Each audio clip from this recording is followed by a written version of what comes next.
Author Jeff Olson, right, is said to have claimed that your income tends to equal the average income of your 5 best friends. Have you heard that?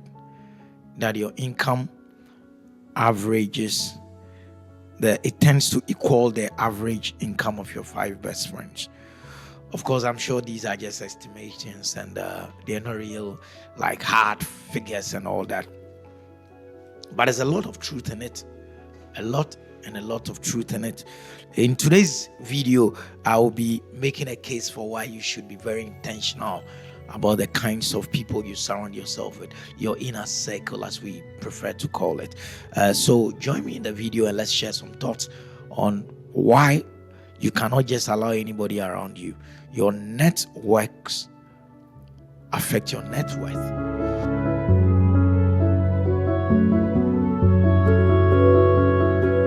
Okay, so welcome to the video. My name is Jerry and I'm your fruitfulness guy. I'm a student of fruitfulness.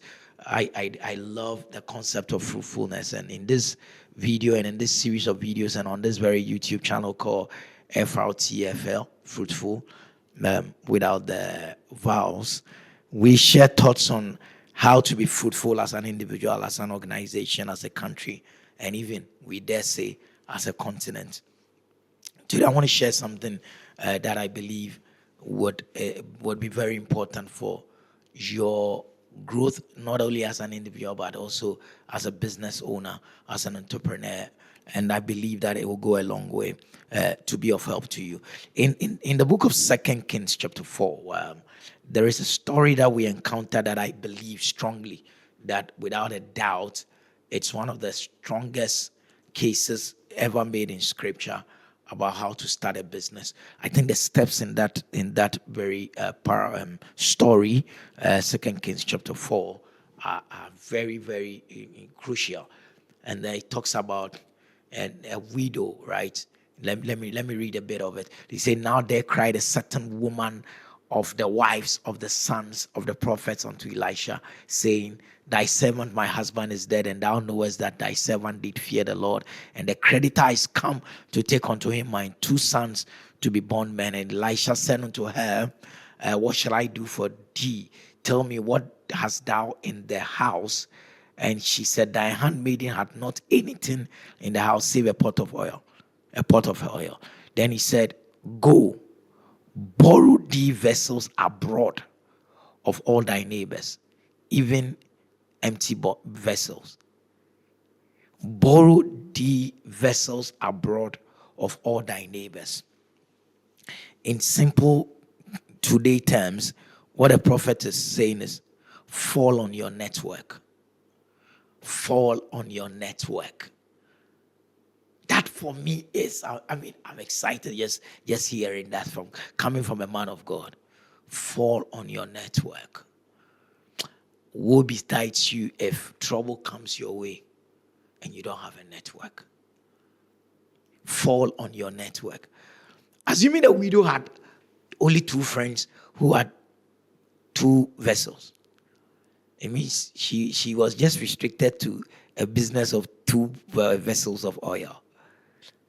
The prophet said, go, borrow thee vessels abroad of all thy neighbors. What a specific direction. Specific. Go, borrow vessels abroad of all thy neighbors. Think about that. Of all thy neighbors. That here is network.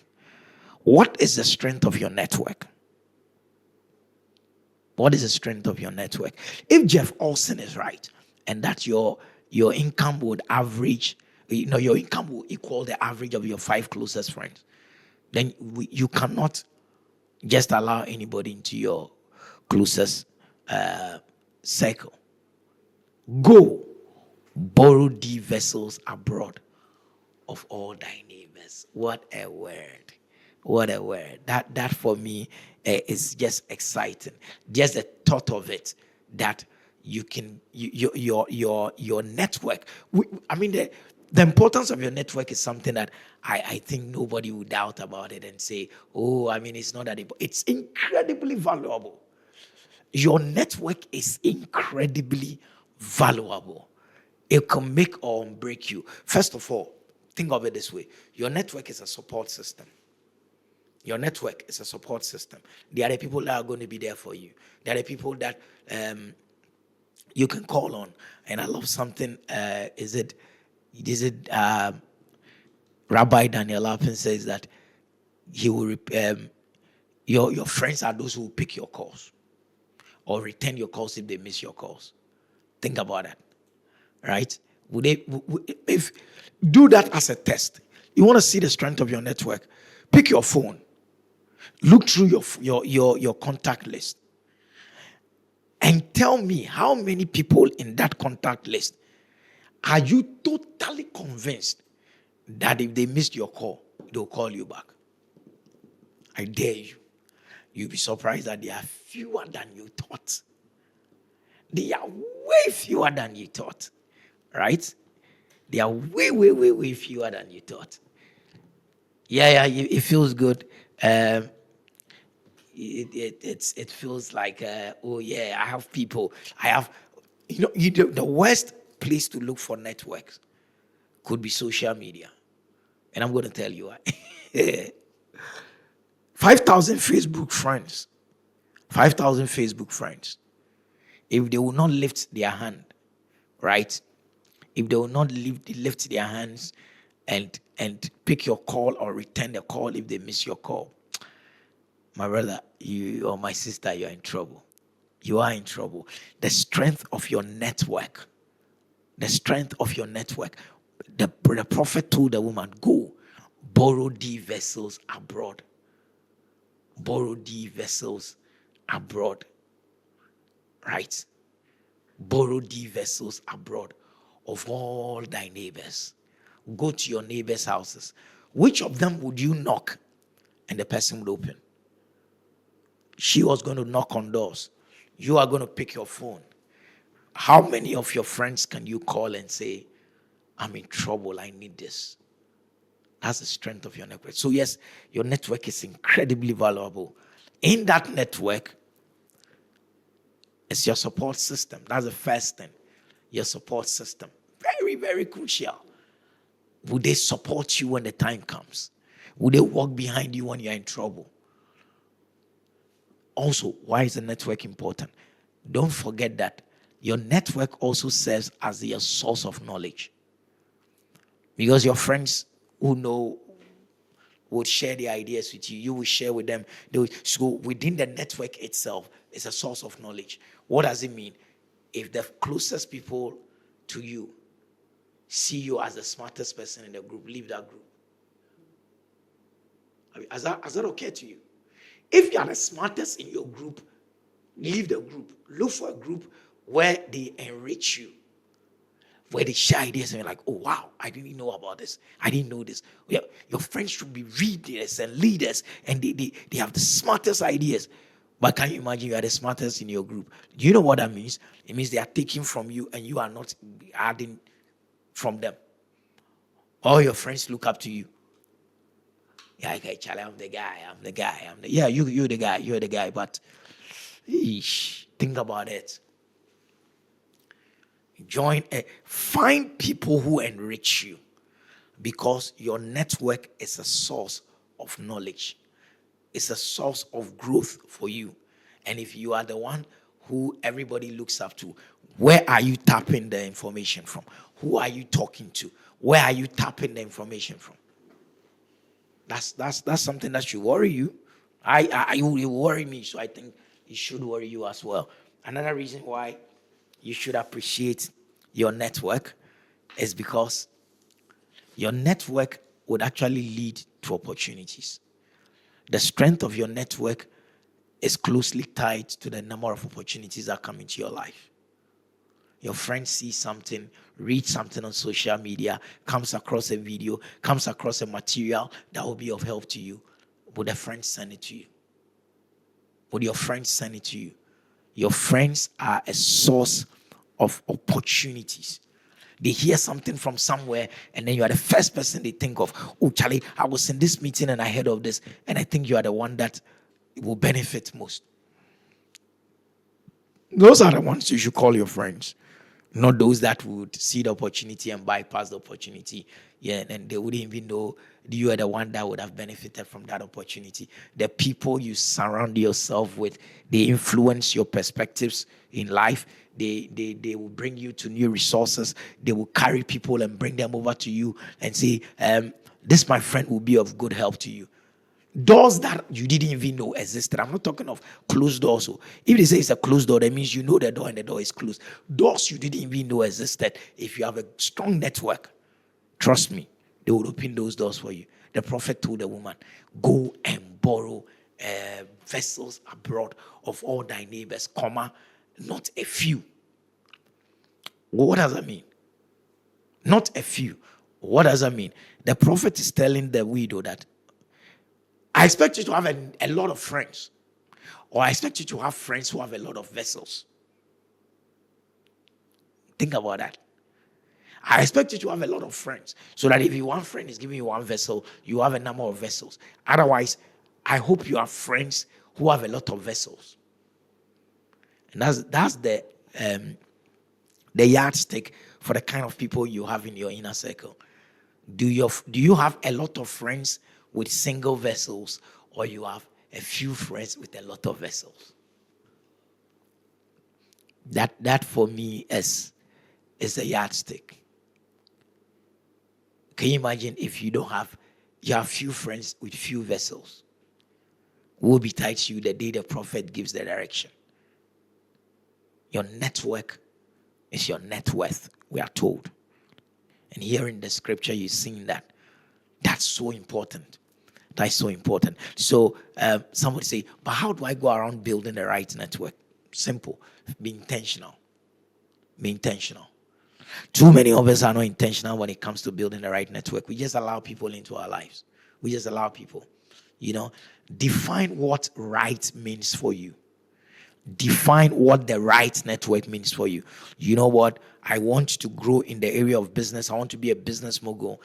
Then surround yourself with people who understand business. So define what kind of network do you want to have? Be intentional about it. The right people, those who know what it would take to send you to the top. I want to grow in the area of my ministry. Then surround yourself with people who understand ministry. I don't care what first of all, for you to be fruitful, you need to surround yourself with the right people. The network is super important. The network is super important. So that's the first thing you need to do. What is the right people? Who are the right people that I need in my network? I'm going to be intentional about it. Even if I don't have them now, I will make sure I find them. I will go to where they will be found, and I will go and find them. If they will be found on a golf course, I am playing golf next weekend. I'm playing golf next weekend. If they will be found at the National Theatre, I am at the theater next weekend. If they are watching Oprah, I'm watching Oprah. Be intentional about it. Otherwise, you just allow everybody else into your network. And then don't forget as well that by telling the woman, go borrow of all thy neighbors, your vast network, borrow not a few. What he's saying is, I'm giving you options. Make sure by the time you come, you have a lot. Your neighbors must be, your inner circle, yes, aka your neighbors in this story, must be people of quality. The fact that think about it this way. The man of God said, go borrow vessels abroad of all thy neighbors. And then you go to a neighbor who has a vessel, but the vessel is rusty. He's a neighbor, he has a vessel, but the vessel is leaky. What are you going to do with a vessel that is leaking? If you pour the oil, it will pour out. I'm giving you solid information here about this week or wherever you watch this video.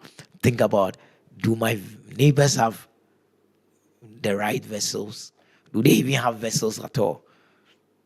Do they have the right vessels, or they're giving me leaky vessels that I'm going to use? So focus on quality of the vessels, not the quantity. If you brought it out, another example. Can you imagine if you brought 1,000 of these vessels? Trust me, you might not last 6 months with the oil the prophet is bringing, or the oil you are pouring. But 1,000 of this is no way going to stand against one huge drum that one of your neighbors gave you. Right? So think of quality. Think of quality. What is the quality of your network? What is the quality of your network? Go abroad and borrow of all thy neighbors. Another thing you need to think about is, are they like-minded people? Are they like-minded people? The people you're surrounding yourself with, do they have the same desires? Are they heading to the same direction? Are they heading to the same direction? Too many people have surrounded themselves with people who are not heading in their direction. If they are not heading in your direction, you're better off not being with them. You're better off not being with them. If they are not heading in your direction, you're better off not being with them. Also, it is crucial that you show interest in others. He who wants to be friends, or he who wants friends, must first be friendly. That's what a wise man tells us in Proverbs. He who wants friends must first be friendly. So to build your network, be genuinely interested in others. You can't skip on that one. You shouldn't be the friend that only calls when you need something. When people call you, it is important that you are there for them. When people call you, it is important that you are the one who will be there for them. Because when you are there for them, then it's easy for them to be there for you when you need them. But if you only call, and when they call you, you are not picking, you are not going meeting them, you are not helping them out, you are not checking on them, how do you expect them to be there for you when you have to go borrow vessels of them? So to build the right network, it also means you putting in the work.